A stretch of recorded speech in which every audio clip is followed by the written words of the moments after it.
Hello friends, welcome to संसार classes. दोस्तों, इस वीडियो में हम राजभाषा से रिलेटेड इम्पोर्टेंट क्वेश्चन पढ़ने वाले हैं। तो फ्रेंड्स, पूरा वीडियो बहुत ध्यान से देखिए, सारे क्वेश्चन को बहुत अच्छे से पढ़ेंगे। राजभाषा से रिलेटेड अब तक जितने भी इंपॉर्टेंट क्वेश्चन पूछे जा चुके हैं उन सभी क्वेश्चन को हम इस वीडियो में पढ़ेंगे। तो चलिए फ्रेंड्स, बिना किसी देरी के वीडियो स्टार्ट करते हैं। जैसा कि पहला क्वेश्चन है, संविधान की कौन सी अनुसूची में क्षेत्रीय भाषाओं का उल्लेख है? तो क्षेत्रीय भाषाओं का उल्लेख है संविधान की 8वीं अनुसूची में। इसका राइट आंसर हो जाएगा बी ऑप्शन। नेक्स्ट है, भारत के संविधान की 8वीं अनुसूची में कितनी भाषाएं हैं? तो 8वीं अनुसूची में कुल 22 भाषाओं का उल्लेख है। नेक्स्ट है, भारतीय संविधान में किन अनुच्छेदों में राजभाषा संबंधित प्रावधानों का उल्लेख है? तो कौन से आर्टिकल में राजभाषा संबंधित प्रावधान है? तो वो आर्टिकल है फ्रेंड्स 343 से 351 तक। 343 से 351 तक आर्टिकल में क्या है? राजभाषा संबंधी उल्लेख है। नेक्स्ट है, भारत की राजभाषा है, तो भारत की राजभाषा क्या है? हिंदी है। नेक्स्ट है, भारतीय संघ की आधिकारिक भाषा के रूप में संविधान द्वारा किसे मान्यता प्राप्त है? तो कौन सी भाषा है जिसे संविधान द्वारा मान्यता प्राप्त है? तो हिंदी को प्राप्त है। तो राइट आंसर हो जाएगा B option, Hindi. Next question है, संविधान के किस अनुच्छेद के अंतर्गत हिंदी को राजभाषा के रूप में दर्जा दिया गया है? तो देखिए फ्रेंड, जो 343 फर्स्ट है, आर्टिकल 343 फर्स्ट में हिंदी को राजभाषा के रूप में दर्जा दिया गया है। तो इसका राइट आंसर हो जाएगा सी ऑप्शन। नेक्स्ट है, हिंदी देश की राष्ट्रीय भाषा है, लेकिन शासकीय प्रयोजनों के लिए अंग्रेजी भाषा के प्रयोग को कब तक करने की अनुमति प्रदान की गई है? तो देखिए फ्रेंड्स, अनिश्चित काल के लिए, कोई समय सीमा इसके लिए नहीं है कि हिंदी देश की राष्ट्रभाषा है, लेकिन शासकीय प्रयोजनों के लिए अंग्रेजी भाषा का प्रयोग कब तक आप कर सकते हैं? क्या इसका कोई समय दिया गया है? 10 वर्ष के लिए, 5 साल के लिए, या फिर 2025 तक या 2030 तक? जी नहीं, अनिश्चित काल की, आप कभी भी, कब तक भी करिए, कहीं भी करिए, कभी भी करिए। इसका राइट आंसर हो जाएगा डी ऑप्शन, अनिश्चित काल के लिए। नेक्स्ट है, किसी भाषा को किसी राज्य की राजभाषा के रूप में अंगीकार करने का अधिकार किसे है? तो देखिए फ्रेंड्स, ये राज्य विधानमंडल को है। किसी भी राज्य में सरकार चाहती है कि हम हिंदी भाषा को अंगीकार करें, इंग्लिश भाषा को करें, उर्दू को करें, तो उस राज्य में तभी होगा जब राज्य विधानमंडल करेगा। तो इसका राइट आंसर हो जाएगा सी ऑप्शन। नेक्स्ट है, संविधान की 8वीं अनुसूची में सम्मिलित भाषाओं में निम्नलिखित में से कौन सी भाषा बोलने वाले सर्वाधिक हैं? तो देखिए फ्रेंड्स, 8वीं अनुसूची में सम्मिलित भाषाओं में जो भाषा शामिल है 8वीं अनुसूची में, उसमें सबसे ज़्यादा बोली जाती है भाषा कौन सी? बांग्ला। तो इसका राइट आंसर हो जाएगा ए ऑप्शन, बांग्ला। नेक्स्ट है, संविधान की 8वीं अनुसूची में सूचीबद्ध निम्नोक्त में से कौन सी एक किसी राज्य की राजभाषा है?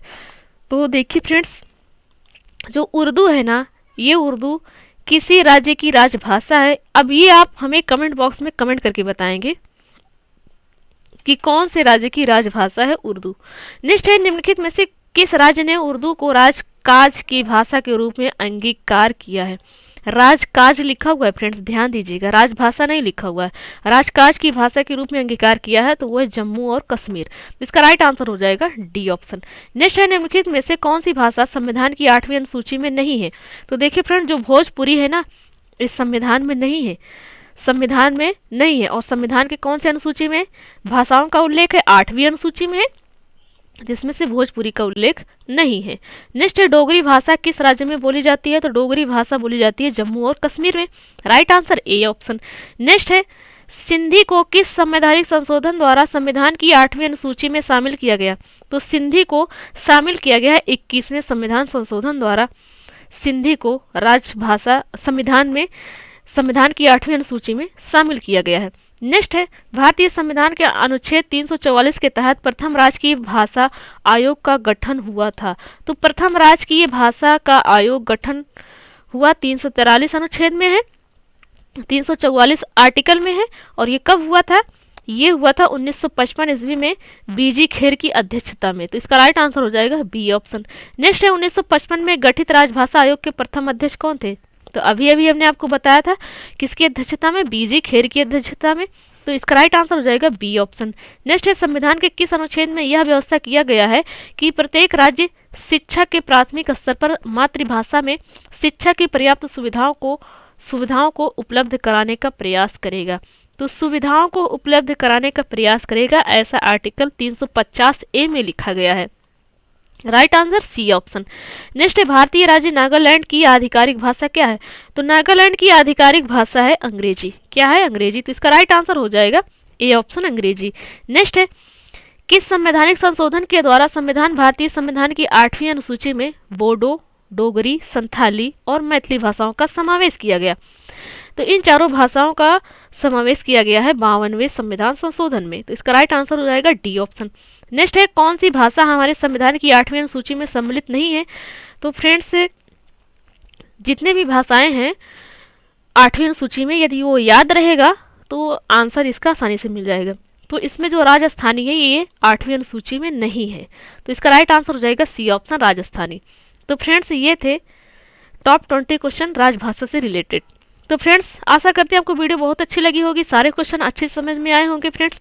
तो ऐसे ही हेल्पफुल कंटेंट पाने के लिए आप हमारे चैनल को सब्सक्राइब कर लीजिए, ताकि अब तक हर वीडियो तुरंत पहुंचे।